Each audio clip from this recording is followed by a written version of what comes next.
Yeah, we haven't even been here a whole year yet. So we just moved in the week before Christmas. We moved in. Okay. So we gave a notice to the last place that we were at. It was just kind of not working out anymore. Yeah. The bill, some of the electricity went off a few times. It kept flooding. It was rough. So I was like, all right, we got to get out. So it was going on for a while. Anyways, found this spot. It was the only thing that was available in like all of the Tulsa area. So I was hoping to be out in Broken Arrow at the time. Or when that lease ended, I was like, oh, I'm definitely going to Broken Arrow. Well, nothing in BA was really available for some office space. There's some retail space and stuff like that. I'm like, I don't know if that really fit the vibe. And I don't know. So maybe options now have changed. I hope they've changed. Hope there's a little bit more office space. But that's ultimately where I hope to end up. And after this lease ends, is to go out How there. long is this lease? I've got 3 years. So it's not very I think there might be something. So. And I'm hopeful that something will include space where entrepreneurs and that sort of converge and are present, and that it might create then some opportunities. That's what I'm hopeful for. We'll see. Probably need about half this amount of space. I got this one because it was available for move-in, and two is the same budget as what I was spending previously. Yeah. So I was like, duh. Yeah. I mean, hopefully it's space that can be flexed. So I think there's going to be some interesting opportunities in the future. We don't actually know what they'll look like yet. Yeah. But we have an idea about what some things may be. Did we ever talk about that? Because I was wanting to build an incubator space, 30,000 square feet. I had it almost all booked. Really? I had it verbally committed from tenants. Oh, that's great. Well, yeah, let's talk more. And then I had investors. I had 3 that were like, I want to see the waterfall on it. Yeah. And I had a builder build out the waterfall and had the schematics and had the ideas. And like, we're almost ready to go. I just had to play with the numbers and maybe increase or decrease the square footage to get the investment to have a return over 7 years. Yeah, I'll tell you, what I found is there's a real challenge with co-working spaces as a private thing is it's just hard. I almost feel like they need to be public-private partnerships. But then the public side of it, you really need them to come along long-term and understand what you're doing and that you're not going to see 1,000 new jobs, that what you're going to see, they've got to be really understanding of what you're trying to accomplish. Yeah. And on the private side, it's just hard, right? Because the people you're serving, many of them just don't have the cash to put into the space. Yeah. Because they need to put it into their business. Yeah.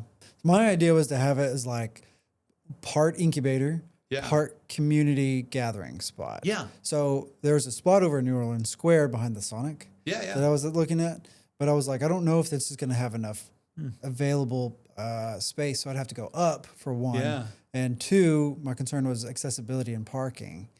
And so I was like, I know that area is booming, and it definitely is, quote, competitive compared to the Rose District as far as like tax dollars and revenue, which was fascinating when I learned about that. I was like, what? The New Orleans Square is generates more. Can I say that? Generates more in tax revenue, sales tax revenue than the Rose District. And that's what I think a lot of people don't understand because, I've gone on Facebook and I've seen people go, they put so much into an intersection. No, they did so much more than that. I mean, I wasn't here, but when you go over and look at it through a community development lens, what they did is you had, these are strip malls that were built in the 70s and 80s. And what did you have in the 70s and 80s when you had strip malls? Big, expansive parking lots.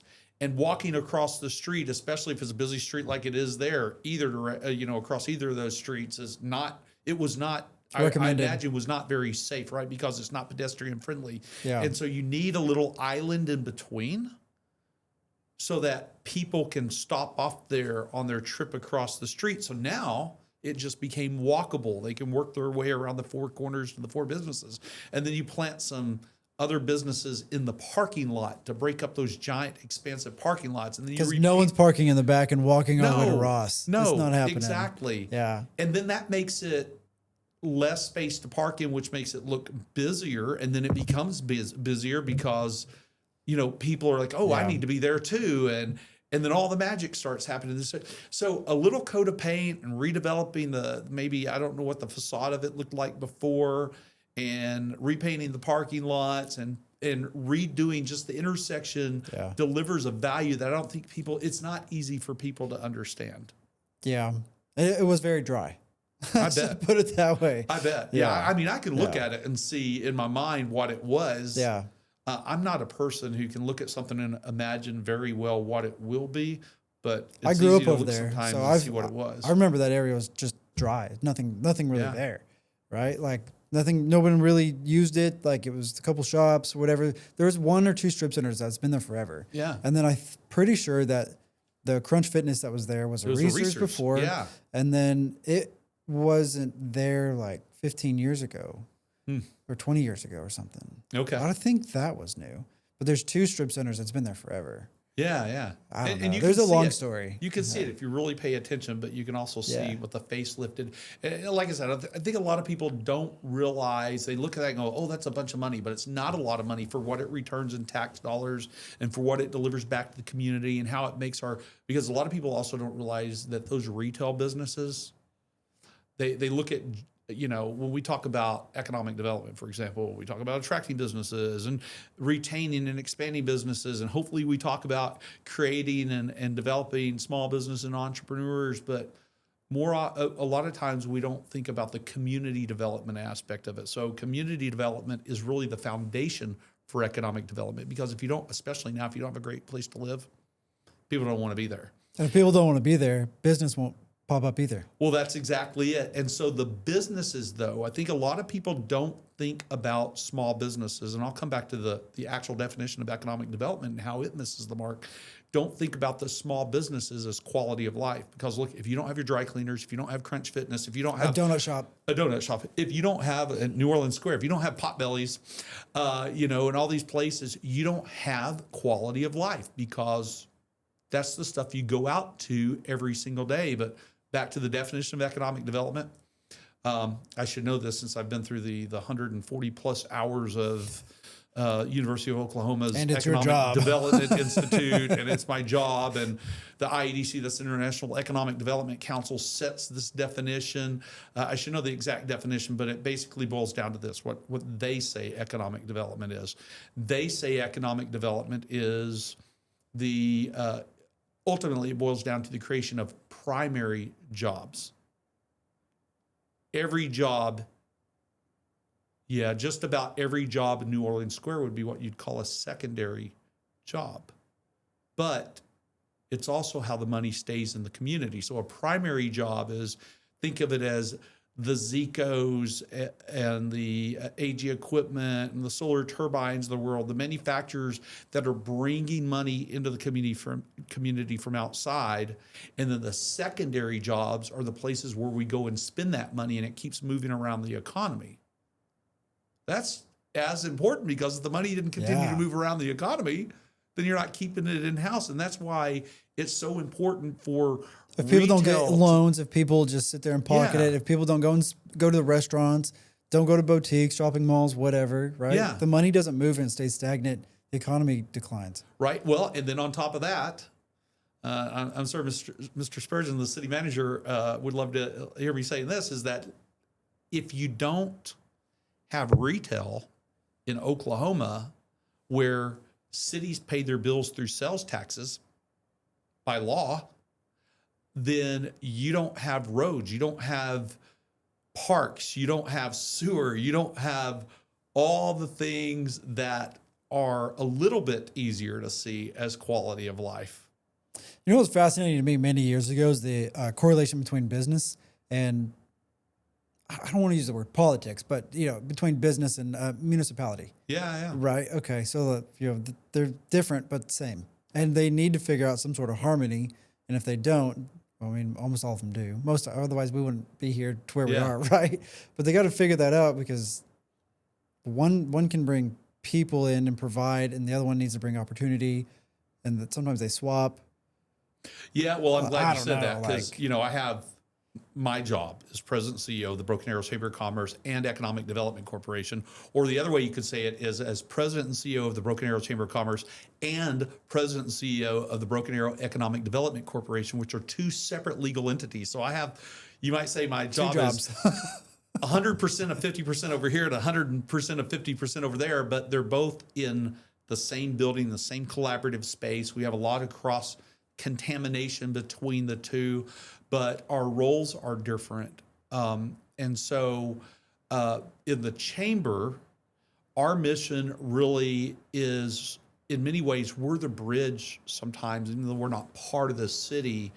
We're here to represent businesses in the way that the city cannot, right? Sometimes government and business sometimes they have, in some cases, different needs. And so we get to bridge that gap. And they don't align very well sometimes. Yeah, sometimes they don't align, and they don't align not because the city government, in fact, the city government here is very friendly to business. They don't align sometimes not because they don't care about business, but because they're doing, the government for the people, right? And sometimes that doesn't align perfectly. And so some of their rules then sometimes cause a little friction and slow down for business unintentionally. And that's where we can help advocate and go, oh, hey, you need to think about it this way. And they go, oh, yeah, we do need to think about it that way. Or connect folks, because the city, you can go to the city yourself and they're wide open. They want to talk to people, but we know exactly who to talk to about what. And that's true also usually, and that's true also across the city as a whole. We know our job is to sort of connect the dots, right? We're connectors, collaborators, conveners, but at the end of the day, the chamber's purpose is to ensure that every business in Broken Arrow or doing business in Broken Arrow has the opportunity to succeed. And we do that in several ways. One is, it's through the things that, if you look, the tip of the iceberg is kind of networking, but we do so much more. It's advocacy. I think that what's the true, I'm thinking about this now, what's the true value of the chamber, of a chamber, outside of just, we do some cute networking events and you can bring your business card. Yeah, a lot of people don't realize we do over 200 events a year, but which is, I think, really rare for most chambers. Yeah, well, but let's be real. Or any organization, because they do like a couple a year and you're like, I'd paid $2,000 to be a part of this membership and I only get to see you guys twice a year. Like, what? Yeah, well, that's right. And even if you go to a whole bunch of networking events, let's be real. If you didn't tap into the other benefits of being part of the chamber, and this is a fallacy of a lot of chambers, and I'm going to say this as somebody who is on the board of the Association of Chamber of Commerce Executives, which represents 9,000 chambers. A fallacy across the chamber world in many cases is and even now, when they see less engagement from their members, they double down on networking events. And you might say, well, that makes sense. But to be real, after a couple of years, and just like in most organizations where most of the same people go to stuff, just how much networking can you do after a couple of years? And so... And with the same people sometimes, right? That's my point. So that's my thing about like some BNI groups or whatever, right? Yeah, it's like, add to that. You make a good point. In the Tulsa region, we've identified about 85 networking groups, many of which are free or have a low dollar value to get in or work closely with each other in some way. So if chambers double down on that, they're missing the point. There's so much more to do that can advance business, and there's a different way to connect people also. Like I was talking about a moment ago, connect them to the specific resources that they need, that they know they need it, but they don't know where to get it. Or they know there's 50 places to get it, but they don't know which one that they could rifle shot into the right one to help them at that time, right? And so there's a declining value in membership if all you do is tap into networking events. There's probably 50 benefits to be a chamber member, but which ones you tap into matter, because that's the advantage of being a chamber member. And so I do feel like the chamber does an exceptional job overall compared to most other organizations that are similar to it that I've been to here in the Charleston surrounding area. I do feel like that I don't know everything that the chamber can provide, because it's more than just, like you said, networking events. And there's some of that to where I realize I'm like, I could reach out to the chamber and say, hey, I need to know how many businesses that are between 2 and 5 million in revenue in this industry in the city of Broken Arrow, and I can get a list. That's right. Wow. Like that's so valuable. And I get that as a chamber member, right? Like that's something unique and little, not little, that's something unique, but so powerful, right? And it's a little task, right? Yeah. It's something you've already got in your system that you can provide. It's no big deal. It's not like, oh my God, Well, I mean, it's a big deal because getting that data is very expensive, and we have several very expensive tools that most businesses are. That there's no reason for a business to spend $25,000 a year to get a list, right? Come to us, but we do so much more. I'll give you an example. One area that folks don't realize we do so much work in is in advocacy, and that's the local level, that's the county level, that's the city level, that's the state level, that's the federal level. We do about, if you added it up, it's about 2,500 hours a year of advocacy, where we're going to bat for people specifically, or we're doing trips like our BA Day at the Capitol in Oklahoma City, or we're doing our DC fly-in to Washington, DC. Like that where you advocate for NSU? Absolutely. Was that a good example? Yes, that's a really good example. So it took a lot of people to get SB 701, Senate Bill 701, across the finish line, and it affected more than in a Northeastern State University in Broken Arrow. It affected many schools across the northeastern part of Oklahoma. That includes OSU in Tulsa. It includes OU in Tulsa. It includes the other schools. Is that right that you can't get a 4-year degree from them here? And you've got to go there? Well, you could not get a 4-year degree at OSU in Tulsa. You could not get a 4-year degree at OU in Tulsa. You could not get a 4-year degree at any public school. Oh, TU and ORU are private. In the Tulsa region, or in the Tulsa region. Oh, it's a public bottlenecking thing. Oh. Yeah, because of archaic laws that, for whatever reason, I've read some of the history that well-intentioned, put into place 30 or so years ago. In my case, I had kind of the advantage of, I've been here, September 30th will be a year. So whereas, in some cases, I got to watch sort of the jockeying of positions and folks, you're like, I'm surprised you would say that. I got to come in and go, that's dumb. Why are we doing this? We're 23,000 bachelor's degrees behind in the Tulsa region. This is bad. This is bad for the economy, and it's bad for people. And we're sending our young folks out to other places, and where you go to school is where you're likely to stay. And that's just bad for us. Oh, and by the way, if that's where you're likely to stay, there's a good chance as you decide to have a family that your parents are going to pick up and move away.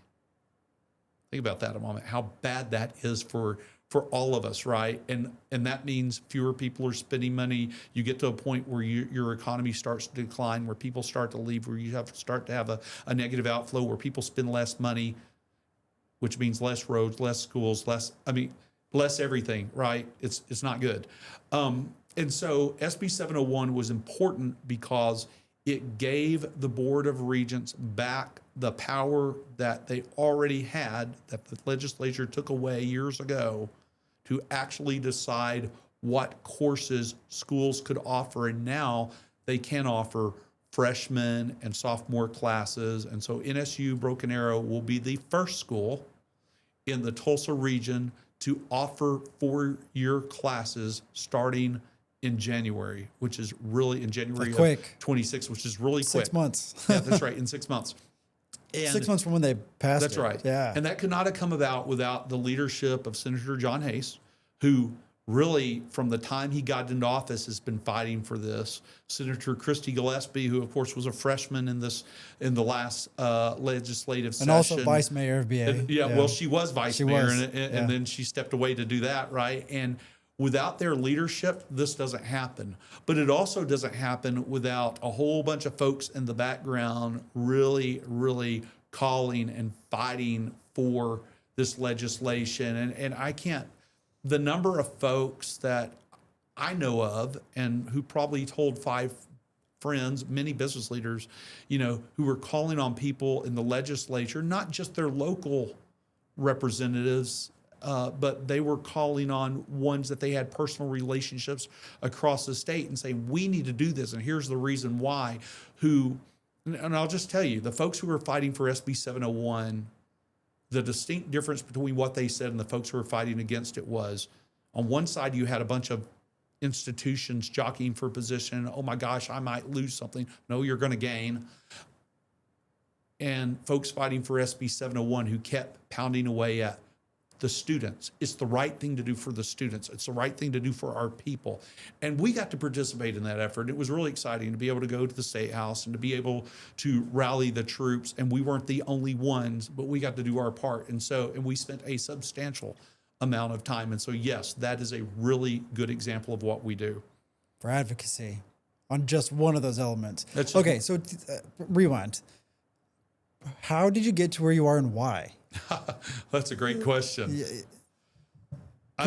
Quick fire me on it. I'm going to pick on a friend of mine for a moment on a podcast that I used to do and say that I'm not going to give you a 24-minute answer. Yes, I'm thinking about you, Andy Martin, and your extraordinary 24-minute answer that we kept all of because it was fascinating and included a software engineer bringing a baby kangaroo in his pocket, and so naturally he got the job. I'm not going to give you that answer because I can't be as fascinating as Andy. But I'll give you some pieces and then let you follow up. And I'm kind of thinking like high school, college. Yeah, to now. I have this really long winding story, and I'll tell. And so I'm going to give you elements of it and let you take it where you want. All along the way, I planned on doing something else, and it led me down a different path. And at several points along the way, I will say I was called by God. I was pushed in a direction and refused to go. And sometimes that worked out well, and sometimes it worked out really bad and eventually worked out well. And so I grew up in Little Rock, Arkansas, right? So Central Arkansas, at a time when the license plate in Arkansas said the land of opportunity. And the truth was there was none for a guy of low socioeconomic means who had no really connections to, I didn't live in the world of being able to connect to people, right? I didn't know how. And I mean, I joke that I come from a long line of hillbillies, and that's not exactly false. And so you can imagine, right? And so I left. And I also had the starry eyes and left, right? And I went to New Orleans, Nashville, Chicago, and Denver, and was in each of those places 8 months to 4.5 years. Then I landed in Memphis, Tennessee, and I was going to be there less than 5 years. And at that time, I'd found my way, and I was climbing the corporate ladder, and I'd started off doing field service in the medical device industry, and it progressed to all the way to sort of cross-divisional sales and service management in a company that at the time was part of the Global 200. So I'd kind of found my way, and I'm climbing the corporate ladder, and I get to Memphis, and I got a little bit derailed and got a little bit sideways with the industry and didn't want to do it anymore, and got off that and went sideways for a little bit in a really good way. And so I ended up staying in Memphis for 19 years. Part of it is a result of that. And then during the pandemic, bolted with my wife, who I met there, and our, at that time, I guess 6-month-old baby, when we left during the pandemic and went to Northwest Arkansas. And in Northwest Arkansas, was there for almost, we lived there 4 years to the day that we moved to Broken Arrow. And it was because, we can come back to it at some point, but it was because of the pandemic, which was both horrible for us and really wonderful to us, mostly looking backwards, that we got to Northwest Arkansas faster, which then became the reason that we landed here and have planted our family and are building and growing, and brought my family to include my mother-in-law and father-in-law and our now 5-year-old and almost 2-year-old. But I'll let you follow up from there, and then we'll. Do you have a 2-year-old? We have a 20-month-old baby. Yeah, we started kind of late. That's okay. No judgments from me. I've got a 2-year-old, so I'm relating. Yeah. She's not sleeping. She'll wake up 2 or 3 times in the night, be like, Dad, Mom, whatever. Right. Yeah. And then we bring her into bed with us, and then it's like, oh my God, she's sprawled out. You know, she'll wind up laying on my head or whatever, right? Or kicking me in the side. Like, I woke up this morning and I realized she was in our bed, and my wife's like, wait, stop. Don't kick her. She's down there by your feet. I'm like, oh no. Okay. All right. Yeah, that would be me. Yeah.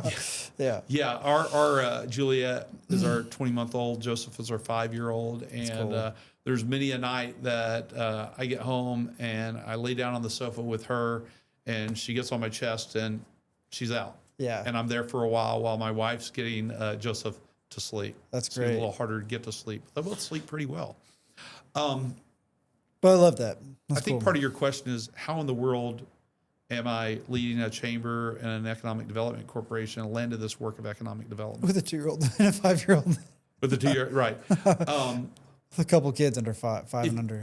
I did not know in my second half of my time in Memphis, or the last quarter of my time there plus, that I was doing economic development work. I didn't know what economic development was, because I'd come from, for example, the company that moved me around a lot. That ride was 10.5 years, 6 job titles, 5 company names, 4 cities, 3 states, and 2 severances later. We grew up from a $400 million mid cap to a $98 billion global 200.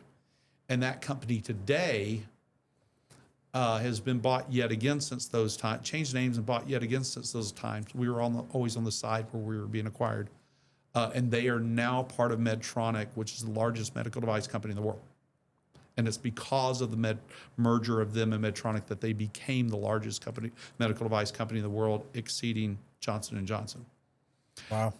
And I learned so much in that time, but also now if you roll back to somewhere around just before Obamacare, and it was clear to me that what I didn't like about the industry, and as now I'm starting to get a little bit older, and it's not always about climbing the corporate ladder anymore, and it's not always about the money. It was wonderful, but I'm at a point, kind of a crossroads, where I don't know what I want to do. And I don't like, at that time, the fact that more and more non-clinical decision makers are making clinical buying decisions. In fact, I outright hate it. And I'm also realizing at the time that working for a large company, maybe some of the things that we're doing don't help.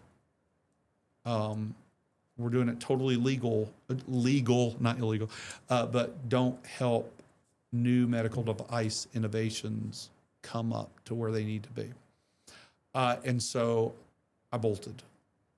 I left a really well-paying sales and sales management role and went to work for a local IT company and helped launch sort of a new technology there. It was at least new to small businesses.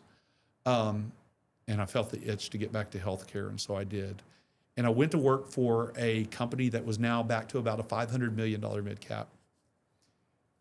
And I looked, I didn't tell you, that the one that I left, I also looked around. Remember, I was climbing the corporate ladder, and I looked around and realized I didn't know anybody left above me in the organization. So I was either rebuilding there, I was either starting over there or starting over somewhere else. So that was sort of the impetus for, okay, now what? And got me really thinking about life. And so anyway, I wanted to be back in healthcare. I thought, okay, well, it was just the big company and everything that was happening, so I'm going back to healthcare. So I did. And to give you an idea of where everybody went that I knew, the company I went to work for, I went to my first regional sales meeting, and 10 of the 12 people in our region, including my manager, had come from my former company. In fact, my former company sued that company and accused us of selling trade secrets because he stole so many, they took so many employees. And the truth was, we were just going to somewhere that we thought we were before, right? And I got to see that repeat itself later in a different way. But I ended up being there a little bit, and I still didn't really feel the calling. And so I did something that I didn't know was really entrepreneurial, and it doesn't sound entrepreneurial until you think about it. I bolted, and I was going to fix the problem in the healthcare industry from the inside out. I went back to school at the University of Memphis, landed my butt right back in. How old are you? Oh gosh, I was closing in on 40. Landed in Chem 101, yes, Chemistry 101 in the summer. Dr. Freilich, he was exactly like some of the professors that you imagine at that point. It was a terrible experience for me. And I did 2 years of pre-med, even though I already had a bachelor's degree. It was in management and human relations, totally useless for preparing me to become an MD. I clearly do not have an MD after my name, 2 years of biology, chemistry, physics, and calculus taught me I didn't care about the infinite details, and I quit for the first time in my life at something, really hardcore quit at something, and switched to my MBA at Christian Brothers University in Memphis, and did that, and then accidentally got involved in my first startup along the way. And it was a company, it was 3 neuroscientists and me, and I think I'll write the book someday called Intern to CEO in 10 days. But really, I started working for them for beer money because I'm paying for, my MBA myself, and yeah. What, you don't have kids or anything at this time? No, not yet. Yeah. Are you married? Not married. Not married? It's just me and my dog. Okay. And now I'm going back to school, and now I'm taking all that money I've earned and pour it into the school. And thankfully I'd paid off the house. It took me 5.5 years to give you an idea of how well things were going. It took me 5.5 years to pay off the house, even though there was one point because of dumb ideas about timing on leaving companies. Don't ever leave a company without a job, which is what I did that first time. Because of dumb planning on my part, by the time I went to work for that IT company, the day I got my first paycheck from them was the day I was going to default on my house payment. Made it through the period and paid off the house in 5 years and 3 months. So it worked out okay, but now I'm going back to school. We're a few years later, I'm going back to school, and now I'm pouring the money I've earned back into that and going into some debt, and get involved in a startup. And I'm like, I was going to spend a bunch of money anyway going to medical school, so why not this? And I was doing it for beer money, and I was just it started off as mentoring, because 3 neuroscientists, they had no idea what they were doing business-wise. And then they said, well, you joined our company. I went, do you have any money? No. We have stock. Okay, I'll take that. It's not worth anything. And they're like, oh, and then they said, but will you come to work for us? What do you mean? Will you be the CEO? And how does that work? I'd come out of much bigger companies. And do you have any money? They're like, we've got money from the state for an intern. Great, I'll be an intern. So anyway, ended up becoming the CEO in like 10 days. That company ended up being out licensed to an international company. We could get FDA clearance, but we weren't going to get reimbursement anytime in the near future. A lot of people don't realize just because you have FDA clearance does not mean that you can get paid. And so we out-licensed that to an international company. And in the meantime, started another company with somebody I'd known for 20 years. And I've got some lashes. I've got some real scars from that one. And I'll just say the outcome, just fast forward to the outcome on that, was that me and my and a consultant that we brought in to figure out who was the problem, me or my co-founder, and the 2 venture capital firms all left on the same day and turned it back over to my co-founder. And I'll just say to entrepreneurs out there to really think about your mental health, because it turned out the problems that we were having were rooted in not only that I had to learn some things, but that my co-founder had some significant mental health issues, and he committed suicide a year later. So that left me with some scars. But both the venture capital firms were backing a program called 0 to 510, which is a medical device accelerator to help companies start. And they asked me to become the entrepreneur in residence there. So did that for a couple of years, and then helped also stand up the first logistics innovation accelerator backed by FedEx, and was part of running that, as well as 0 to 510, and helped stand up another organization for entrepreneurs in Memphis, and then spun out a company called Medical Device Guru. And I was really fortunate. I got to help startups around the world and investors and entrepreneur support organizations. And it was kind of cool, and the company was so cool that it led me to things like going to Barcelona for one day to judge a pitch competition. They didn't pay me, but they paid for my trip. That was cool, right? And it gave me an opportunity to interact with some companies some of which became customers. And so then the pandemic came. 2020, I'm going to roll forward to 2020. I'm married. We have been married at that point for about 9 months. And now we have a baby on the way in 3 months. It's March of 2020. I've had the opportunity 4 years after I finished my MBA to go back to Christian Brothers University to be an adjunct in the MBA program. I'm teaching the capstone course. And then I had an opportunity to teach the healthcare MBA because the guy who was teaching that course went on a sabbatical and then came back to be president of the university. And now I'm also teaching, I don't know how I'm getting sucked into teaching all these classes as an adjunct. Don't ever do that. That's not good for your wallet. I'm teaching the very first entrepreneurship class that they've ever taught as an undergrad in the undergrad program. So I get to build this one. It's an entrepreneurial mindset.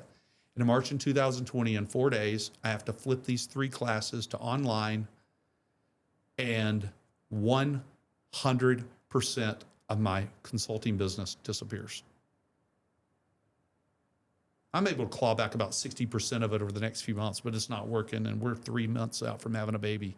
We went from everything's fine. Oh, by the way, my wife is a radiology tech.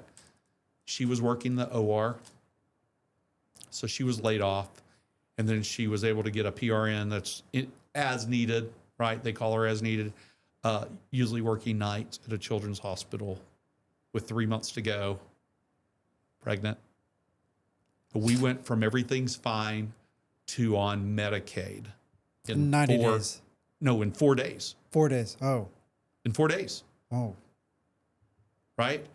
And when I say on Medicaid, I mean, I end up going on the exchange and basically getting free insurance, and she gets Medicaid because she's pregnant. Right?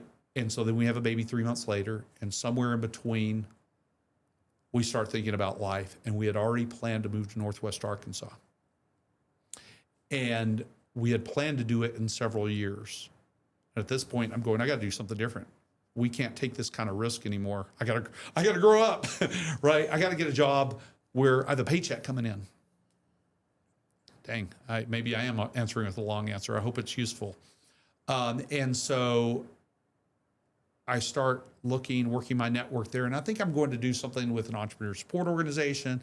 I interviewed for a job with the University of Arkansas and got so darn far with it in a role that I don't know anybody on the planet who's ever held that role in a university who didn't have a PhD. So I was shocked how far I got in the process, and somebody with a PhD got the job.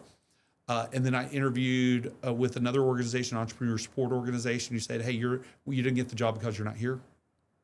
Somebody else did, who was very qualified for the job, and she did an amazing job and became somebody I worked very closely with once I got there. But then I got 2 calls from folks I had connected with. And by the way, because of the pandemic, I was able to build a network in Northwest Arkansas from about 6 or 7 people to 100 inside of 30 to 60 days, only because of the pandemic. Because before that, even though I'm doing meetings on Zoom and all over the world, nobody else was. Not in those roles, right? And so suddenly I'm able to build something I couldn't build before. Thank you, pandemic. And it fast forwarded our trip. I land at a chamber. These 2 folks call me and say, hey, we recommended you for a job at a chamber. And I felt deflated because I'm like, why am I going to go talk to a chamber? I had to really, so picture this, 5.5 years ago, the guy who's sitting as president and CEO of a chamber and Economic Development Corporation believed that chambers sucked. What I found out was when you've seen one chamber, you've seen one chamber. I didn't think they did anything for small businesses, that they cared about startups, I had all these views that a lot of people do have about chambers. And I went to work for the Greater Bentonville Area Chamber for a fellow Graham Cobb, who I'm like, wow, I got to work for this guy. It's like, it took one conversation for me to go from, I'm a little deflated, I've got to do this. And so for the next 4 years, I got to help do economic development in Bentonville, as VP of Economic Development there. And then a time came when I wasn't expecting it.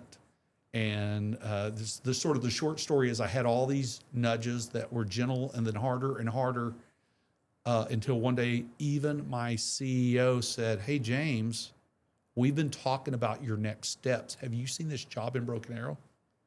What in the world's going on? I'd had people going, what's your next steps? What's the next thing you do? And I'm like, I'm happy where I am. Why are you asking me? Going to lunch? I don't know what you're asking.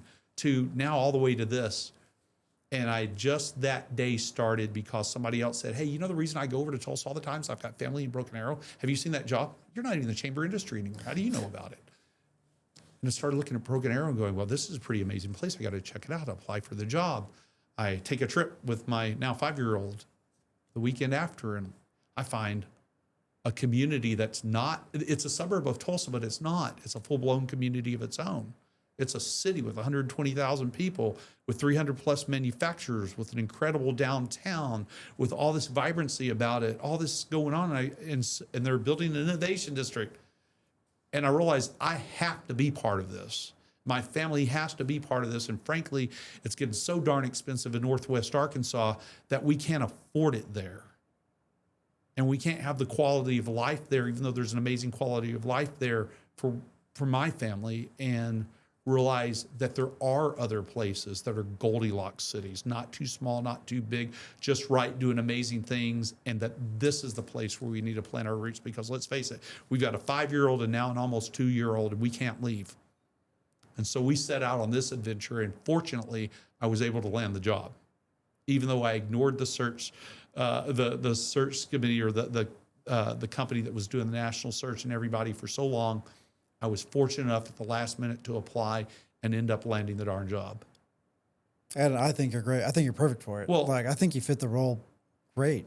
Thank you. I appreciate it. Like, I applaud you for your role. And I've said that to a couple other people too that I've met. I'm like, James is perfect for that spot, I think. So. Well, thank you. I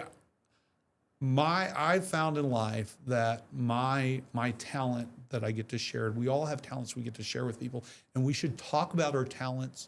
It's not bragging, it's what we do when we realize our purpose and our talents.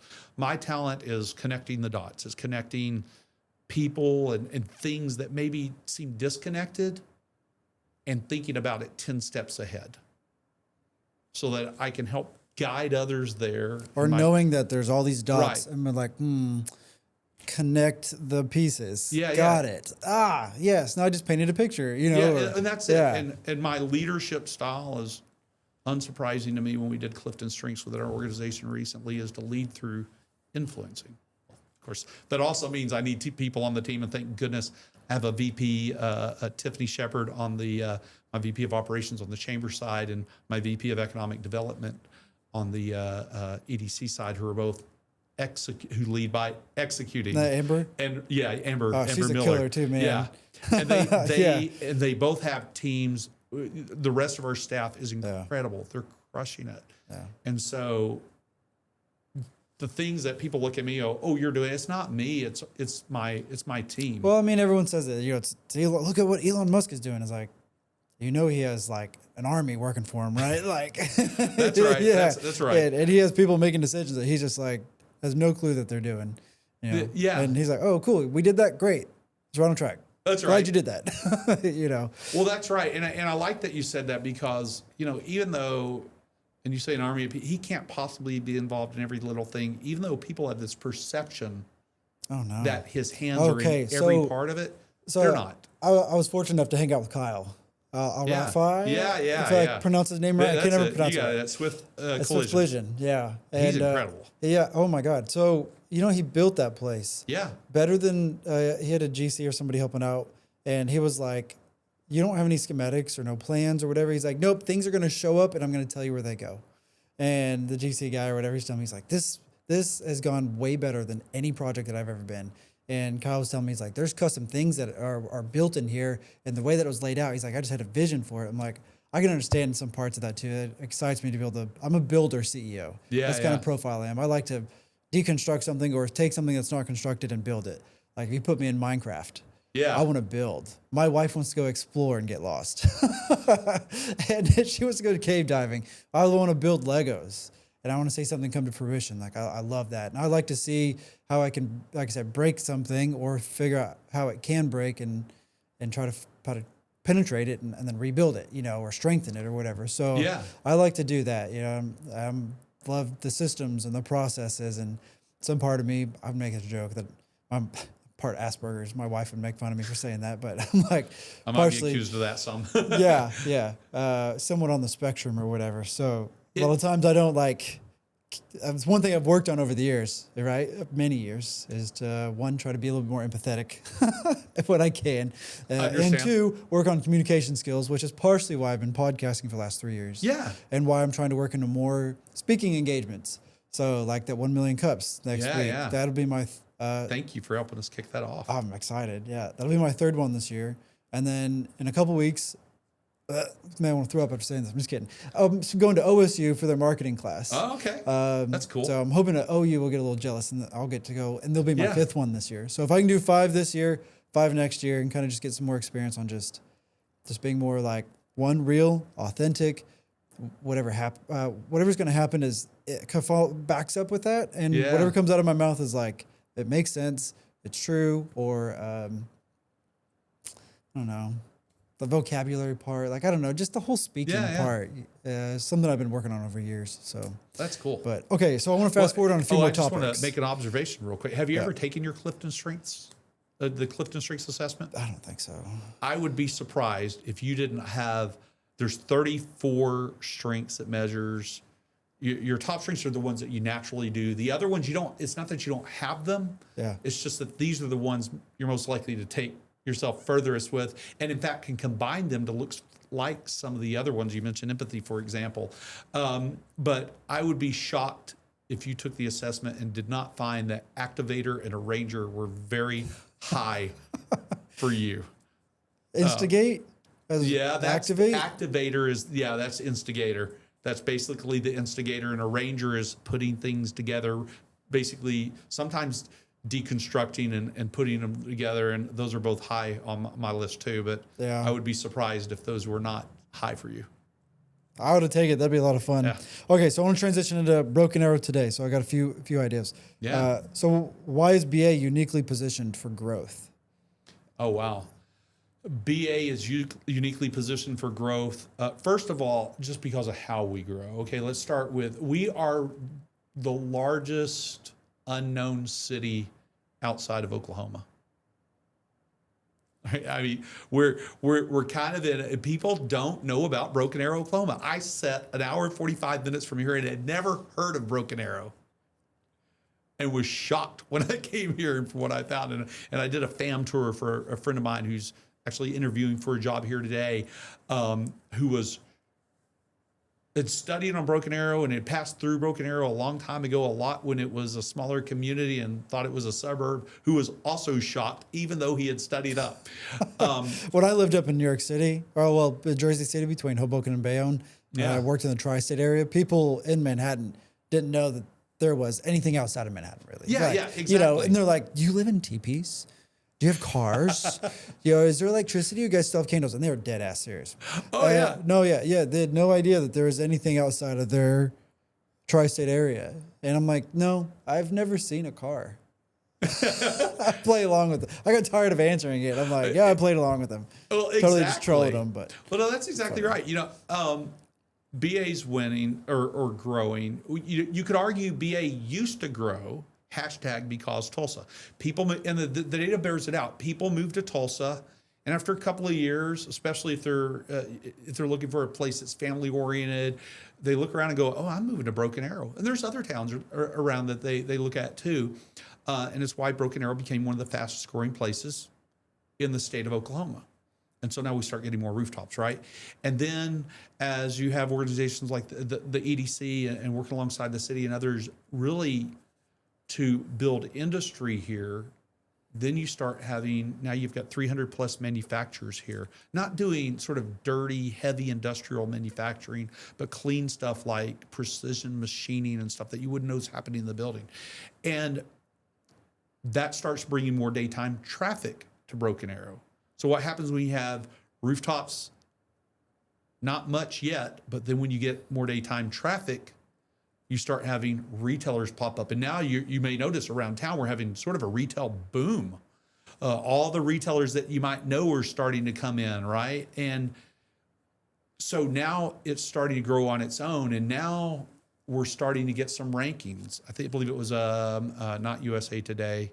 No, I guess it was USA Today, not US News, but USA Today. Recently ranked Broken Arrow as the #1 most livable city in Oklahoma and number 12 in the U.S. the Rose District just got named the #1 most walkable, and I don't know if it's interesting or whatever the other word was that you used. You might as well just call it the coolest downtown in Oklahoma. They were doing #1 across each state, and then there's more, right? And so now we're starting to get noticed, and that's going to have a way of, it creates this virtuous cycle, right? As the EDC, while the city does, part of this answer is folks will ask, what's the difference between tourism and economic development at the city and the Broken Arrow Economic Development Corporation? Think of it this way. The city recruits retail and does tourism. In other words, things that create sales taxes. Makes sense. They're funded by sales taxes. There's an incentive for them to do that. We provide research for them that helps. We provide some publications for them, like our award-winning publication, the IEDC, the International Economic Development Council. On Monday, we're going to go to Detroit for the conference to pick up our gold award for that publication. So we provide stuff like that for the city to use when they're out recruiting. On our side, we recruit primary jobs. We do it in 3 ways. One is the one that's sort of visible. And the visible one is attraction. You know, when you land that 300-person operation, everybody gets excited about it. They also get excited if you land a Trader Joe's. Good job, city. But nobody gets excited to hear an entrepreneur launched a business today, except entrepreneurs. They don't hear about it. I mean, even then, do they? Right. They don't hear about it, and they don't realize what's happening there. So I'll come back to that. But so you have the attraction piece of it, right? That's the visible part. And it's partly visible because everybody's going to stand up and announce it and so on. And the governor might come and so on, right? But the more important thing to do than attraction, if economic development organizations aren't doing this, they are really missing the mark, is business retention and expansion.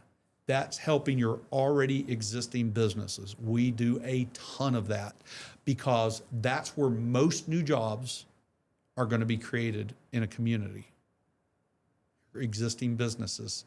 It's a lot less costly to do that and to keep them than it is to do attraction and compete against everybody. Just like trying to acquire a new customer versus trying to keep one. That's right. So you must do both of these, though. Yeah. Right? Because you must continue to have companies coming in. Now you can help your local companies build, grow, and expand. Even open up new locations in your city or around the region so that you don't lose them. And then the other thing that you must do, that's a part of our 3-legged stool, if you will, of economic development, is help entrepreneurs and small businesses build and grow. Help creation. And we're starting to do more and more of that. You mentioned 1 million cups, which we just launched. Right? And we also do workforce development and talent attraction. So right now, as we sit here, DeAndre Faje is down, our workforce director is down at Texas A&M at the largest career fair in the country for engineers, the SEC career fair. There's like 10,000 folks that attend that. And he's with our brand new VR headsets and stuff that show you not only about jobs, help you see yourself in jobs, but help you see that. Yeah. That's awesome. Well, that's it helps badass. you see in those jobs in actual AR. businesses in Broken Arrow, right? Or VR. Yeah, VR, yeah. And so he's attracting students to come here, and he took a couple of our local employers. So we do that, and then we do workforce development in a number of ways. Work really closely with Broken Arrow Public Schools for STEM camps and career fairs, general career fairs, healthcare career fairs, and so on, and other things that we do in connecting with workforce partners around to connect them with businesses to help them. So there's a lot that we do there. I coached 6th grade. Do you know that? Tackle? BA Gold. Really? That's cool. Coached the QBs. Awesome. Our 3 QBs. Did you play some QB then? Huh? Did you play quarterback? No. Okay. I played receiver, strong safety. Well, then you should definitely know how to safety coach quarterbacks. Yeah. Yeah. Well, that's I know cool. on the ass end of it. Yeah. So, like, here's what we see. Yeah, but I'm also one of the few coaches that played and have coaching experience. That's cool. So, yeah. Neat. I called offensive plays too. So That's cool. I was I'm in band. kind of at the moment But they deemed me as most qualified, so Awesome. I said, okay, I'll take it.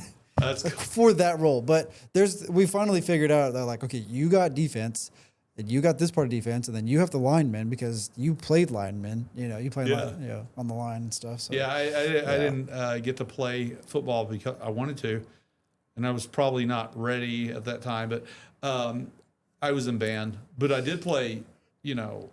I did score 7 touchdowns in a co-ed football game once. If that count. Yeah. Anyway. Hey, touchdown's a touchdown. That's baby. right. Okay, a few more questions. Wrap up. Sound good? Yeah. Okay. What advice do you give entrepreneurs in Broken Arrow? Specifically to the entrepreneurs in Broken Arrow, what advice would you give them? It's honestly, there's 2 parts to it. One is the advice I would give to any entrepreneur, especially if you're just getting started. And also if you're 1 to 3 years in, you're going, this isn't going like I thought it would, is I would say to you that the answers are not inside the building you're sitting in. And what I mean by that is oftentimes entrepreneurs come at it and go, I have this problem. I'm experiencing this problem, so I'm going to create a solution. And they kind of do that in a vacuum. And then they find out nobody thinks about the problem the way they do. There's other people who have the problem, but they think about it a different way and they want it solved a different way, and then they flop. Before you go out and spend a whole bunch of money developing an app or building a product or doing whatever, go out and talk to 60 to 100 people about that problem and about business and about building a business and get their views and perspectives, because that's going to guide you in a way the vast majority of you will change something significantly that you're doing that will help you succeed. And 1 to 3 years in, you're still going to look at aspects of it and go, gosh, I need some more answers. Go find help. Go find a mentor. Go find multiple mentors. Go find people who know about what you're trying to get help with. And for the love of all that's good, if you can afford an accountant, do that. If you can afford an attorney, even if you can't afford them, you should probably do that. There's a handful of people that you should have in your pocket to keep you from going broke later or going to jail. But seriously, I mean, go out and talk to people first. You're going to spend a lot less time and money by going out and learning about what you think or about what other people think about what you think before if you do that before you spend it, right? And come to us. We can help. Is there a legacy that you want to leave in your role behind? Have you thought about that? Yeah, it's 2 parts. One feeds the other. One's very, very personal, and it's changing my family tree. My dad and I are the last males left in our family, so I better not screw this up. You have a son? I have a son. Hey. Sorry, Joseph, but I think I'm passing this on to you for the next step because we're not having more kids. Your job is to keep him alive till he's 20. My job is to keep him alive and keep him on track because we are probably not having more kids. We do not have that in the plans. Yeah. But, hopefully I've started my family tree down a direction where there's enough prosperity to pick up things and take the next step, but there's a different mindset in many ways, so that the next generation takes it on and helps create more and improve on the mindset and so on. But that also means I want my family to be in a place where they actually have opportunity. In Broken Arrow, every business and person has the opportunity to thrive. That's one reason we're here. And I get to help build on that. So because I had this deep need to help build on this place for my family, it just so happens to fit into the legacy that I want to leave. And that is, I hope that people look back and say that I helped build and continue to build an incredible community here in Broken Arrow in a sustainable way that helped maintain the character of this community and brought a new element to it too that fit that. And that then in turn, that brought not just prosperity, but a better life to people all across this city and this community. It's very personal for me. And so that's what I hope the legacy is I leave. And the other part is that I hope people look back and overlook the parts where I might not have been a good leader from time to time and say, he was a great leader, not because he convinced people to do stuff, but because he made an impact on my life. That I went on to, even if they didn't stay at the chamber or the EDC, that they went somewhere and took the next step, that we helped them do that. And inside our organization, that we helped them do that. That I've impacted people in their personal life and growth, not just professionally. That professional was just a stepping stone to help them.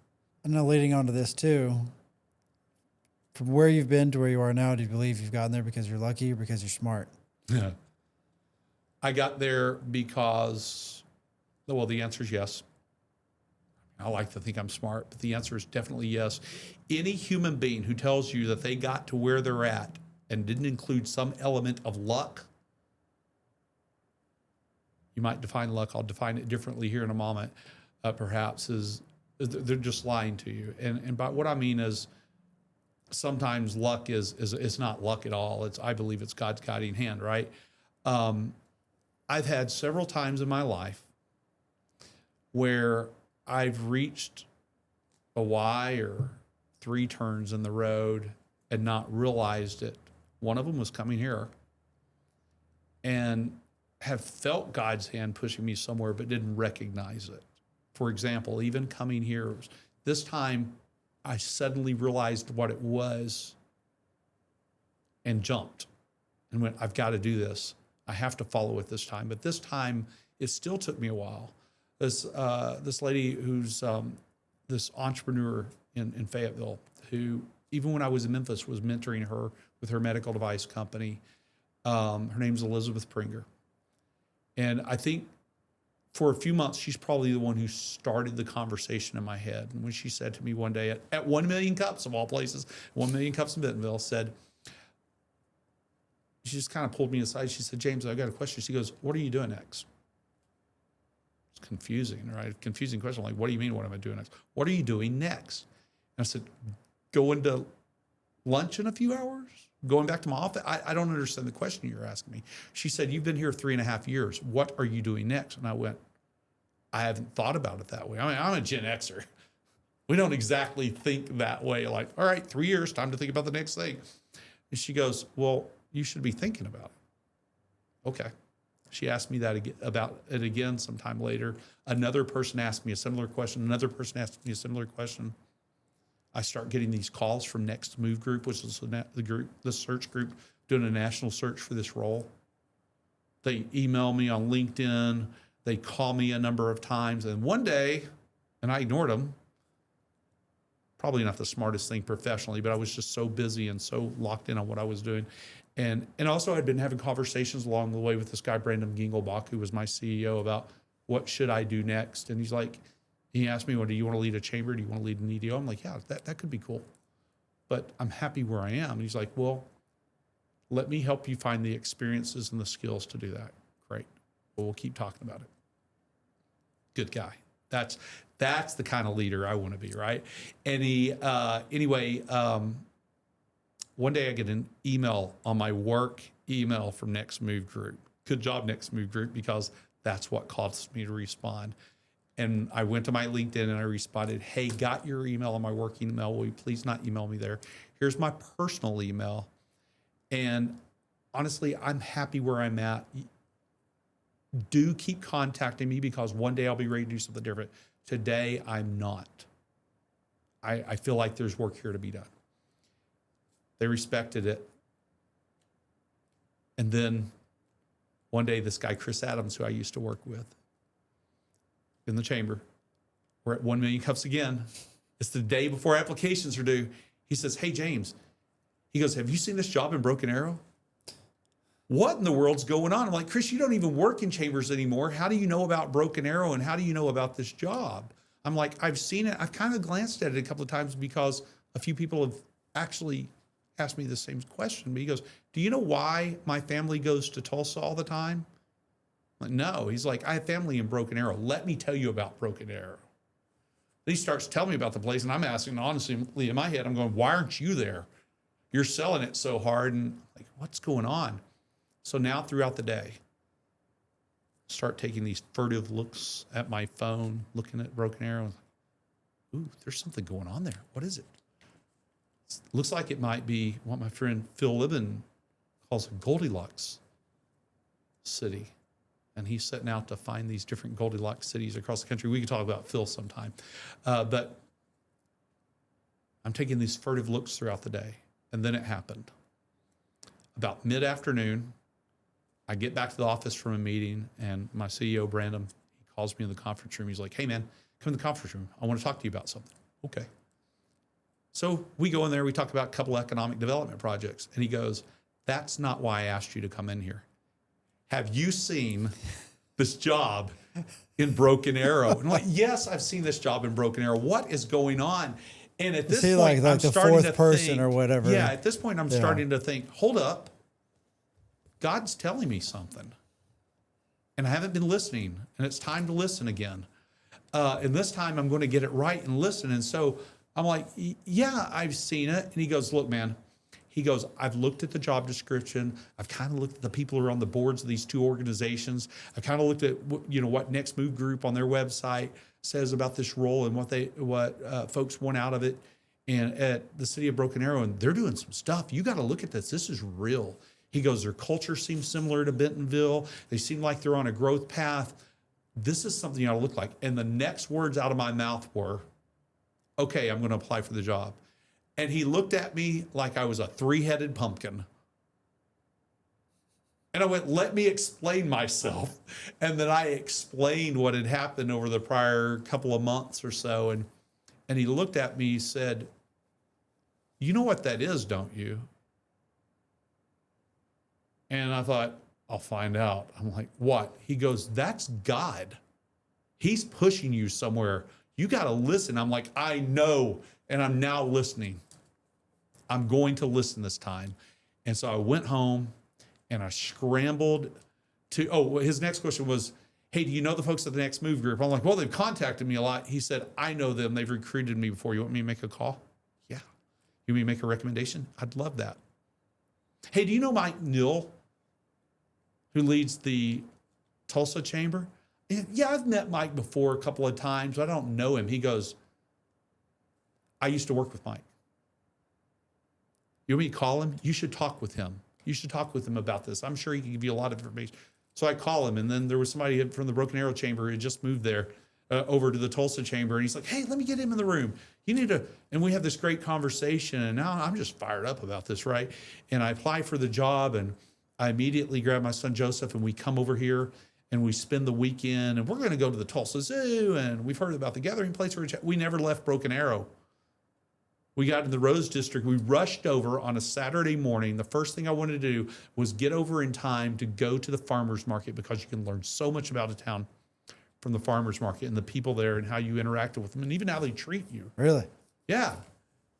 And I'm like, what is going on? This is so cool. The people were so nice. And I mean, honestly, I don't even remember the guy's name, but the first person we met was like, he was running for something. He's like, when the election comes around, I'm like, man, I don't even live here. He's like, well, let me give you my information. I think I have his card somewhere in case you're ever here. And I'm like, okay. And, the way he was talking about Broken Arrow in the area, that's interesting. And I start talking to people, and they talk about how much they love this place, and I'm asking them about it. And then we get around town, and we drive around, and we're checking out I hear about 300 manufacturers, and I go out, and I'm driving by them. I got to see them and know who they are. I want to be able to say, I drove by. I know who they are and what they do. And drive all over town. I bet we put a couple 100 miles in the car just driving around town in 3 days. And we never left Broken Arrow. We went home, and I knew with certainty, even more certainty than I had, that I had to do this, that we had to do this as a family. And I got really fortunate, I think, and end up landing this gig. And now we're here. And we have this amazing opportunity. And Braedon told me once, he's like, let me give you some advice.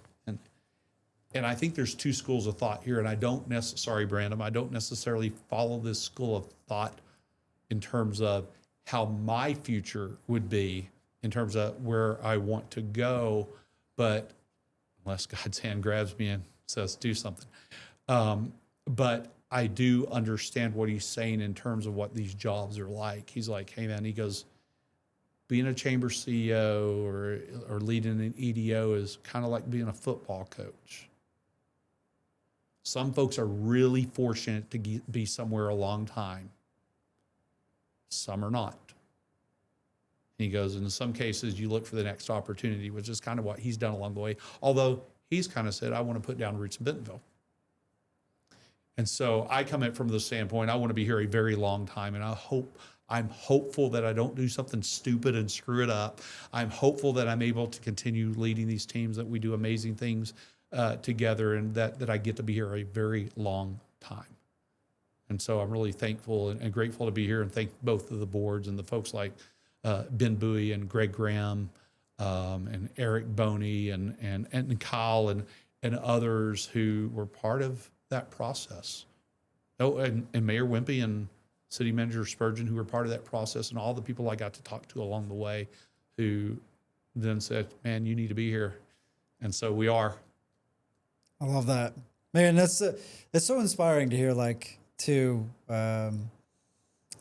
your journey on where you got to where you are now, right? It's unexpected. And this is the second time, too, that I've remember, maybe the third particular story that I've heard, to where some people think it's too late to get started.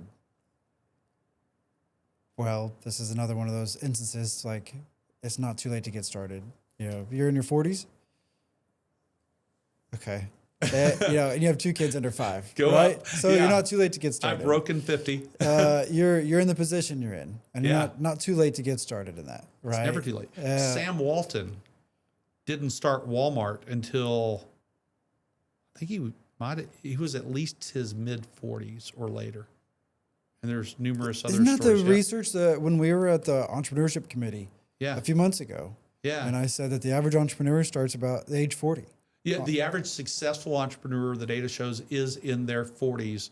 And which doesn't seem that way. Well, it's ironic that most entrepreneur support organizations, in my experience, focus all their time and attention, and they should focus a fair amount of time and attention on folks just getting out of college or really young. What about the support of the folks who maybe are, in their 40s, who they've come from oftentimes larger organizations, and they don't yet realize, as they're getting started many times, that a startup or a brand new business is not just a version of a larger business. It's just not. It's innovating and building from the center out, whereas a larger established business is innovating on the edges and really on the periphery and building on the periphery. And for that reason, you have to look at it from some very different perspectives and operate from very different perspectives. And you're also taking out the trash, which you didn't do before. Man, so it's probably telling me something, right? Well, because I always tell myself I'm behind. You're running out of time. You're never behind. You're never running out of time. And I know I'm not the only one that feels that way. Yeah, somebody, I was counting the other day when they're like, kids today will have 25 different jobs. And I laughed and went, is that true? And then I started counting and realized I've had roughly 15 or 16. I had 17 before I started the business. There you go. 21 is when I started. 20 is when I started. Is that how old were you when you had your first job? Not that I'm competing for this, but I bet I'm going to. Well, the first time I actually went out and started making money, I was probably 8 or 10. Okay. I went and bought candy bars, walked around the neighborhood and sold them so I could buy a bird. And I would mow people's lawns. Like, I started a thing called Go for Deliveries. That's great. Business cards, hidden around my block. And then, the trailers you could attach to a bicycle. Yeah. Okay. Well, we had a warehouse market across the street. If you remember 91st and Aspen, right? No, I don't remember. I wasn't here. Oh, that's right. If you recognize 91st and Aspen now, there was a warehouse market where there's now, I think, an HVAC plumbing supply company now. And so I lived in a neighborhood nearby, and if someone needed toilet paper, butter, bread, or whatever, I'd get on my bicycle. They'd call my mom, basically, right? My mom would be like, "Hey, somebody called and they need bread. You know, this is their address. They're around the corner." You know, and so I'd take my bicycle, probably 12, 13, maybe. Yeah. And 11, whatever. And go to Warehouse Market, go get some groceries and come back. And then they'd give me whatever I spent. My mom would, loan me $40 or whatever I needed. I need extra cash just in case, right? Come back and they'd give me $10 extra tip or whatever, which now is what? Instacart. Yeah. DoorDash. I was going to say, you were Instacart before Instacart. That's great. Yeah. So I was always kind of doing stuff like that. But my first job was actually called The Blend. Okay, it wasn't even a W-2 job, but I worked for free. I worked for tips. Okay. And the lady gave me the keys. This was a coffee shop on Main Street. She gave me the keys to close it sometimes, and just left. And she's like, "Here, you can run it." I'm like, "I'm 14." Okay. Oh, I've got one for you. Yeah. And then she closed down, and then I went and worked at Mountain Mud Espresso, which was a drive-through hut over there where in the parking lot of where Crunch Fitness is. Okay, yeah. Where it was Reese's. And so I worked there, worked for like $5 an hour plus tips. They only lasted about 6 months and shut down. And then I left that. I went to work for Quick Trip. Well, worked there for about a year and a half. Loved that job. That was still one of my most favorite jobs that I've had since today. I got weaned out. I don't remember what happened. It was some sort of conflict with the manager, changed my schedule, got me fired. I was like, whatever. It's probably an insubordination thing, which probably led me to where I am now. That age, man. Things happen. Yeah, I'm 17 at that time. So I went to work at Red Robin. I worked at Cherryberry, then Starbucks, then Ted's Cafe Escondido, and then On the Border. And then I worked for a handful of different companies out in marketing agencies out in New York. Came back, worked for Mecca Coffee Company in a chocolate shop, Rocky Mountain Chocolate Company or whatever. And then worked at Mecca for about a year and a half, ran their location, moved to US Cellular. I helped out Mecca a whole lot. And then when I worked at US Cellular, I was the top salesman for gross sales and profit, like 6 out of the 9 months or whatever that I worked there. So selling phones is easy. And then what else? And then when I came back from New York, I started the business while I had a job. So I was kind of doing a little bit of both. I had like 3 or 4 clients. So like Ben Bowie, he's an OG client of mine. That's from 2012, right? I helped him when he had his 2 restaurants, Toast and Porkland's Frank Barrel. I've heard about those. The barbecue place. Yeah. And Stone Creek Day Spa and Salon, where Allie LaCroix was running that. And a corporate or a bigger chain came and bought her out, and she retired. And her husband's still a BAPD officer. That's cool. And then who else? Oh my God, there's like a handful of other Main Street small businesses. Shane Edmonds, Tiger Window Tint. Okay. He's an OG client. I've worked with him for over a decade. So there's some cool stuff like that where I still work with some of those clients, or I still know them. So I've seen them develop and change. So which is cool. But anyways. That's so cool. And then I had $5,000 in cash. I closed the deal, and had a kid 3 months later. Yeah, that's pretty cool. Yeah, my first job was I've had a full-time job since I was 8. My dad had a landscape and lawn care business. Yeah, he figured out. You're working now, son. Exactly. Well, part of that. Ain't got nothing to do today. Paid. I was not paid today. He figured out I could work before school, after school, and on the weekends a solid 35 plus hours, and I did, except for when I had band stuff later, right? And oh boy, that was hard work. But you mentioned 14. It's interesting you mentioned the age of 14. It was around the age of 14 that I learned the difference between management and leadership. I'm a bad manager. Yeah. I don't like managing. Well, I learned I wasn't a good leader at that time, that there was a difference between managing or supervising and being a leader, because to be a leader, people actually have to want to come along. My dad's business was growing, and he gave me my own crew. What's the problem with that at 14? I can't drive. So his employees, who were my crew, drove me around, and I remember this big guy, Casey. I don't know his last name, Casey. I don't know where you are today, but Casey played football at the University of Arkansas. He was an offensive lineman. And my first day supervising him, he took me out behind the woodshed. I got too mouthy with him, and I learned very quickly the difference between leadership and supervision or management was that I better figure out how to convince them to go somewhere with me rather than boss them around, because that was not going to work for me.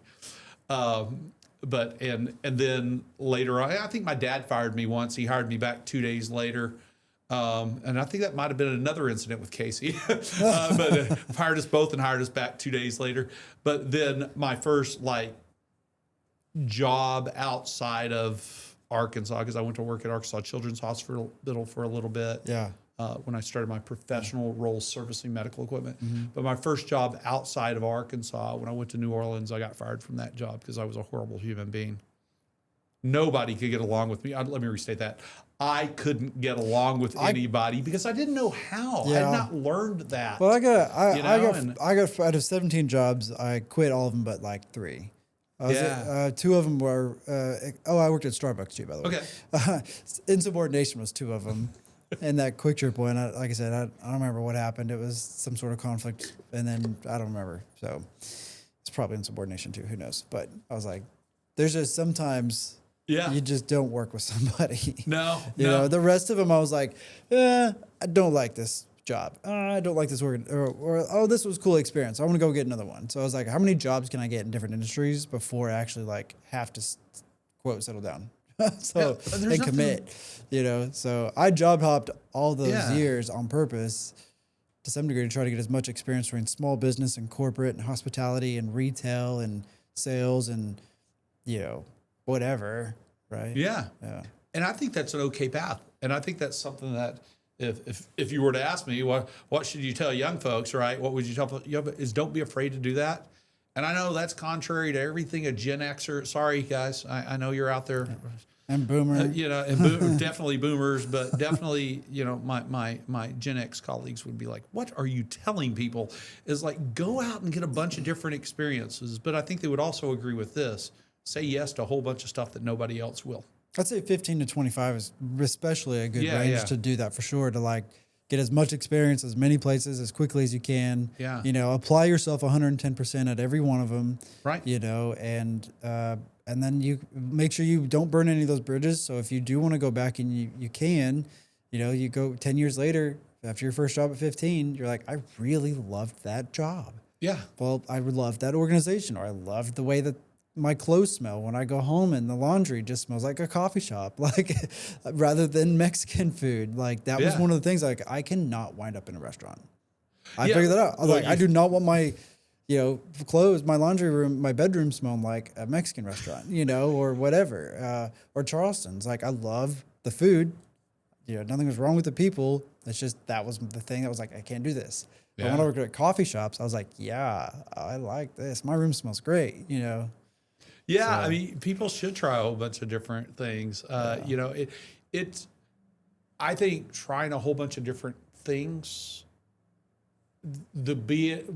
being willing to say yes to a lot of stuff. I always my calling card when I was a young professional was I would say yes to everything that nobody else would, which meant it led to doing a whole bunch of different kinds of hard jobs within companies, and it helped teach me a whole bunch of disconnected things that then helped me start connecting the dots between disparate things or things that see things in a different way. I do want to tell you real quick, there's 2 parts of my experience that I didn't tell you about. I spent 8 years in the Navy Reserve as a hospital corpsman. Oh, really? Yeah. Then you were in the Navy? Yeah. Then I was out for 13 years and then joined the Army National Guard about the time I went back to don't ever go back to school to do hard stuff like biology, chemistry, physics, and calculus, and then join the Army National Guard at the same time and do officer candidate school in the Guard. It's one of the pathways is non-traditional for that. There's 3 ways you can do it. I was in Tennessee and they said, well, there's 3 ways you can do this.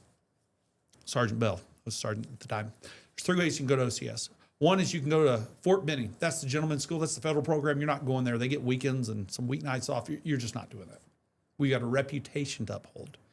Those words, when you hear them in the military, should frighten you away from anything. If you should go, I don't want to go there when they say those words. So, okay, what are my two choices then? Well, your other two choices are, one, you can go to Fort McClellan. Where's that? Anniston, Alabama. Where's that? Oh, it sits between Birmingham and Atlanta. A lot of people think it's closed. Tell me more. It sits in a bowl.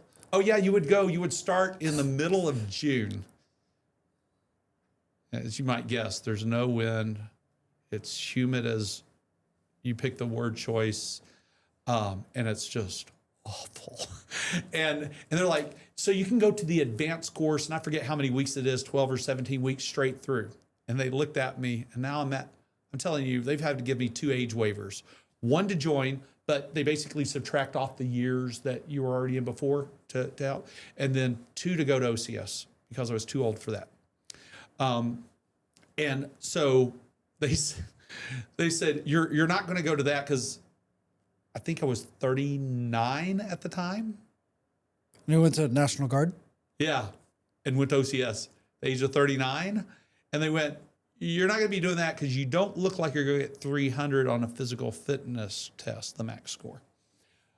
So your choice is to go to the state program. Well, what's that look like? Well, you go to phase 0 for a couple of months, which doesn't exist in the program. We created that because we have a reputation to uphold. What do you mean by that? Well, you go for a couple of weekends to Smyrna, Tennessee. For me, it was a 4-hour drive, and I peeled myself. I had to call the neighbor to help me out of my car when I got home from that weekend. I'm not kidding. I couldn't get out of the car because you hurt so bad. Because I hurt so bad. And they said, yeah, you go there for a couple of months for 3 days or so each of those months, and then we send you to your first 17 days at Fort McClellan. At Fort McClellan, I lost 21 pounds in 17 days on a 10,000 plus calorie a day diet. And you still lost weight? And I lost 21 pounds in those 17 days. God dang. So you go for 2 weeks there, then you go back, and now I go back to Smyrna once a month for 3, 4, sometimes a couple of times 5 days for 12 months. That's phase 2. And then you go on to phase 3, which is another couple of weeks at Fort McClellan, and you come back the next month and you graduate. So I get to phase 2. I'm now 40. It's July. We started with 65. We're down to 10. At the end of the last weekend of phase 2, 7 of them went to phase 3. And they said, we can recycle you back to the beginning of phase 2. And I went, no, you can't. Of course we can. No, you can't. I have to be, because your requirement that you say you can't waive is I have to be commissioned by my 41st birthday. July 1st is my birthday. Graduation is in August. So if I would have been crazy enough to go back to phase 2, and I'm glad I didn't. But I learned a lot through that experience, and a lot that helps me today. And so I'm proud to say that I'm a veteran of 2 services, and there were some amazing experiences. And that's cool. Even the Navy, I was in the Navy as a hospital corpsman, but I spent a good bit of my time then with the Marine Corps. That's cool. Running around, rappelling down to helicopters. I had no idea. Yeah, it was fun. Wow. Yeah, there you go. So, as we wrap up, do you have any questions for me? Yeah, what's the most interesting question you ever asked a guest? Well, the 2 that I asked you, the lucky or smart one. Okay. And then the other one would be that I typically ask is it better to be prepared or just jump right in? And so the reason why I ask those questions is because the lucky or smart kind of tells me your perceptions on how you see yourself. Right? The more the ego side or the more the humility side. And it also kind of could determine on your perspective on life, right? So if you think everything happens to you or you make everything happen, so it's a hard question. Yeah. I think that it is a hard I think question, you take advantage of, I think you create the opportunities for luck, right? Spot on. So you can't just sit on the couch and be like, where's my lottery winning ticket? Yeah. You know, right? Like, you know, and I don't have a job and not ever apply, and not in today's era. Like, this is a weird job application era, so ignore that. Yeah. You know, like, we don't have any sales, and like not going out knocking on doors, like not taking initiative and being like, oh, I'm not lucky. It's like, you're not creating the opportunity for luck. That's right. Know? And then the other part about just being prepared, or be prepared, or just jump right in, also kind of aligns with that. How do you make the decisions and stuff, you know? And there's a lot of times, and I do, in my head, I kind of do like a risk analysis, risk assessment. So I'm like, am I going to die? Is somebody else going to die? What is the financial risk of this? Am I putting in $10 or 10 million? Like, what is the opportunity for this? So it's like, $10, let's go. Right? No one's going to die. Is anyone going to get hurt? Am I going to? No. Well, okay, let's try it. You know, like, what's the worst thing? People are going to be like, oh, they didn't like it. Okay, let's try it. Right? Like, the other times it's like, all right, well, like with Vocal Pilot that I started, it was kind of a jump right in at first. It was like test it out, ask some questions, kind of do some discovery, do whatever, right? Kind of like what you're saying, like see if it's viable first. So I'm like, all right, that's cool. Right. I got a proof of concept. Let's turn it into a business. Let's run it. If it crashes and burns, great. Oh well. It's also very inexpensive, and it's not very difficult for me to be able to do, right? So I'm like, cool. I have that to my advantage. So I'm like, all right. So, but I'm getting prepared for it. So I am LLC, making sure I got the bank account, the EIN, the terms and conditions, have an attorney review all this, and then get the website, get the social media accounts, get the branding, the logos, the brand kits, the target audiences, the unique selling propositions, try to put all this together, the price points, try to figure out what people would pay for it, you know, put all that together, build it, and then have the infrastructure to be able to have like, okay, how do I process payments? And then what about a workflow? So after you sign up, can I make this easier to have an onboarding form that's automatic? And then can I have an automatic email that's 2 months later that's like, hey, how's everything working for you? Because a lot of times they'll sign up for something, you'll give them the product or service, and then they ghost, right? And then they have problems where like your stuff stinks. And you're like, okay, well, I've tried to contact you 3 times like, and you're not answering or whatever, right? Or sometimes like people just don't want to be honest. So if you give them a safe place to be honest, then a lot of times like you'll find out something before it becomes a problem. So if you're like, all right, so I kind of figured out some of this. So I'm being prepared before just like diving right in. I don't know, a bunch of stuff like that. I love that. You know. I mean, you know, it is a balance, right? And it does depend. Are you going to die? Is it going to cost you a lot of money? Yeah. How much time do you have? Yeah. Right. And sometimes you just got to get started, and it's better to figure it out along the way. Mm-hmm. And frankly, at the end of the day, you can prepare and never get started. So sometimes it's better to get started and do a good job, because that's better than a job not done, right? Yeah. But the other part that you said, and I used to go down to, when I was running my consulting business, I would get invited down to Mississippi State University about once a semester, get to talk to a bunch of biomedical engineering students. And I had this sort of 45-minute lecture and Q&A with them. And one of the concepts I talked about, because I would talk a little bit more about part of my winding life story and interject these lessons learned in there, right? And then stop a moment, get some questions, and continue. And the conclusion of that talk was always know exactly what you're going to do next, but understand this, you're probably not going there.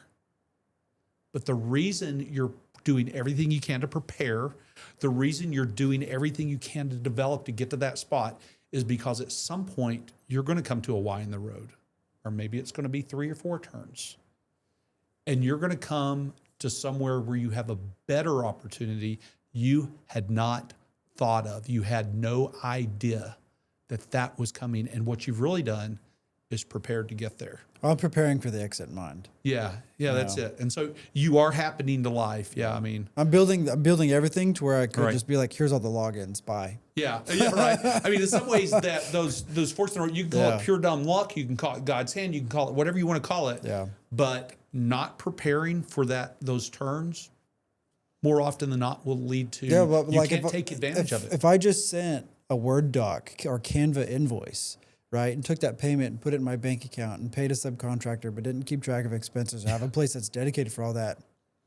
Yeah. Knock, knock, IRS, like, or legal. Like if someone can sue and be like, well, your thing didn't work. And I'm like, well, I don't guarantee it'll work. Well, it was that perception. Yeah. You're going to win that lawsuit. So if I'd be like, hey, 99.98% of this is going to work. Yeah. Like Cox, 99% uptime. That's right. All your hosting companies, 99.99% uptime, because nobody remembers that part. They remember when they were down. Yeah. Well, when they do fail, right. It's like, hey, up to 100 or megabytes per second. Yeah. Up to, like the gigablast isn't guaranteed at a gig per second. It's up to a gig per second. That's right. So when you have speeds that are 50 for a little bit, hey, we told you up to. Yeah, we did. It's in your plan. It's in your contract. It's in our advertising. We made it pretty clear. You had to sign stuff that said that, but people overlook it, right? But it doesn't matter to some degree on a legal standpoint. Yeah, and sometimes you have to do things. You have to, that's another thing is sometimes you have to go because you want to protect yourself and so on. Yeah. Like sometimes you can't go yet. Yeah. You have to prepare to go because of things like legal. Well, I don't say any of that to like with the intention of for fraud or scam. No, like Cox doesn't either. You it's just have to protect yourself. They can't guarantee certain things. That's right. And that's it. Like because there's elements that are out of their control. That's exactly it. What else you got? Anything else? Wow. What's the most interesting guest you've ever had? Interesting. Or who is the most interesting guest? Or guests? Well, one of my favorite ones. I do miss my buddy Abel. So he owns a landscaping company out of Sapulpa, and he used to be my co-host, and he helped me start this actually 3 years ago. That's cool. He left earlier on this year to just refocus more on the business to try to get into a different state. So. Hopefully he comes back around. He'll come back around for the 100th episode later on this year. Nice. So that'd be cool. How many episodes have you done? It'll be 100. Okay. Oh, yeah. You have? Okay. Mm-hmm. Yeah, cool. That'll be our 100th. So that'll be awesome. My 100th. Yeah. So it'll be cool. But I miss him. So he's my favorite quote guest or whatever, favorite person to do this with. Another one is Mason Thatcher with his $100 story. A really good humility story where it's him, his wife, and their kids. They don't have money at the time, and they only had $100. Lost it at a grocery store. Went to the checkout counter. Oh my gosh! Yeah, so that's an interesting thing. That's actually on a couple episodes, so I'll check that out. You guys can find that out. That's a lot of humility. Don Burdick is another one. That's one of those second stories I told you about, where it's not too late to get started. So he was with the Tulsa Irish Festival, but he got started in business, I believe, at 53, if I remember correctly. And him and a couple guys got together. I think he's like 58, 57 now.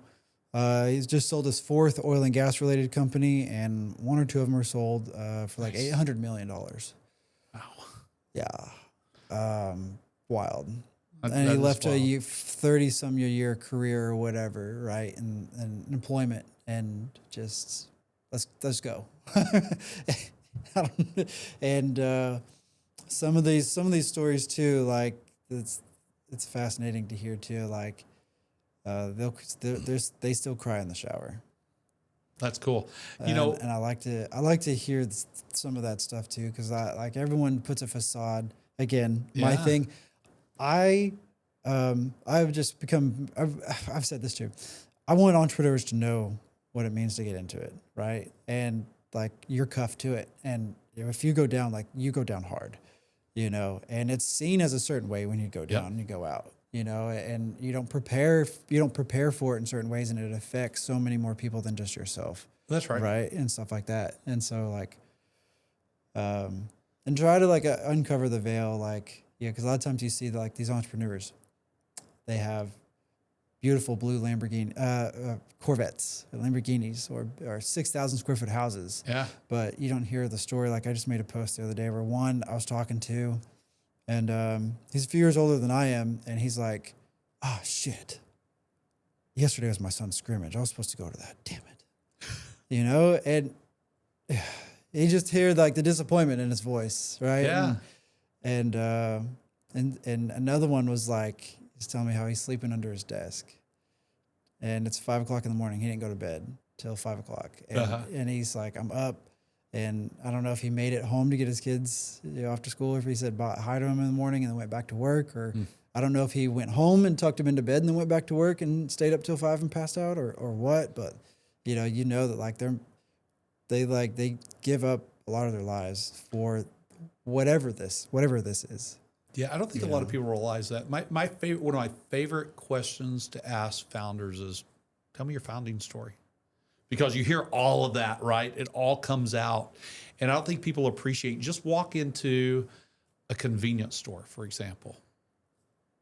We walk into a convenience store, we take for granted that they're there. We don't think for a moment about what's the founding story of this convenience store. We might hear a founding story of, say, Quick Trip, but if it's a one-off, nobody knows. And the thing is, somebody founded that place. Somebody recognized a problem and cared enough about the problem, not just in their own view, because they would not have succeeded in that way, but cared enough about the problem, the views of everybody else, and cared enough to put their life on the line, their personal life, their professional life, their finances, their families, because entrepreneurship is hard. There are families that are split up over it sometimes. My deal is like all these businesses, they struggled with one of the biggest areas and most intricate element in their business. It's marketing. That's right. Marketing is half of the component to sales. And without that, that's half the business. That's right. The gas, right? Without any of that, nothing moves. Right. You can have the best product and it'll sell itself to some degree. But if you take out marketing entirely, no marketing, like that means no social media, right?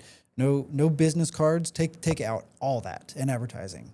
Can you just have a product be able to sell itself fast enough and scalable? And can you control it and move it as quickly as you want if you didn't have it? No. If you didn't have a way to sell it, no sales process, no easy way to retain customers or whatever, right? So like, I was like, I love all this. It's fascinating, right? And I love to try to bring in all these different components. And I've had this idea since the beginning in mind where I was like, I want to cover all the bases in like one spot. Yeah. So I want to gather in all the components between events and creative and production, social, like web and SEO stuff or whatever. Like, let me take all these different departments and be like, all right, I've brought the department to you. That's cool. And now you just have one person to work with, and between them and a couple other people, like they can help you run that company, Yeah, that's cool. I can do all that. Right. You see that with some entrepreneurs, that especially brand new ones, that the product part, you hear the product will sell itself. No, it won't. There is zero. If any entrepreneurs are listening out there who have that mindset and love their shiny object, I just want to tell you, there's a minus 500% chance that your product will sell itself. It will not sell itself. And in fact, nobody cares about your product. Literally, nobody cares about your product. They care about the experience that your product delivers. Right? I mean, nobody buys. I tell this story, and I used to tell it or kind of quiz my class as we talked about it in when I was teaching some MBA classes. Is because I'd had this experience. I'm like, one day I walked in, I'm like, I had this experience where I had to drill a hole into ceramic tile, 50-plus-year-old ceramic tile, to put up a shower door that accidentally broke. And what are you buying? They're like, oh, well, you need to get a drill bit and drill bits, and you get a drill and so on. What kind of drill? Oh, well, you need to get one you can drill. I'm like, what if I never want to drill anything again in my life? Oh, maybe you rent one. Well, which one do I rent? The cheapest one? No, it's not the cheapest one. I got to get one that's powerful enough. And what about the drill bit? It turns out you need a diamond tip drill bit. You need a way to cool down the drill bit so it doesn't break the tile and all this stuff. And at the end of the day, the only thing you're actually buying is a hole of a certain size in ceramic tile without breaking the ceramic tile. You're buying that experience. You're not buying any of that other stuff. None of that other stuff actually matters as much as that. It's just the pathway. And Yeah, that's a lot of people just don't realize it. I know we must be out of time here. We've gone way past one. We're at 2 hours. 2 hours? Well, do be sure and cut this up however you want. This has been a great conversation. I appreciate you joining. And this has been a very interesting and fruitful conversation. So I know that this will impact plenty of entrepreneurs. So cool. I'll see you at 1 million cups. Sounds good. See ya.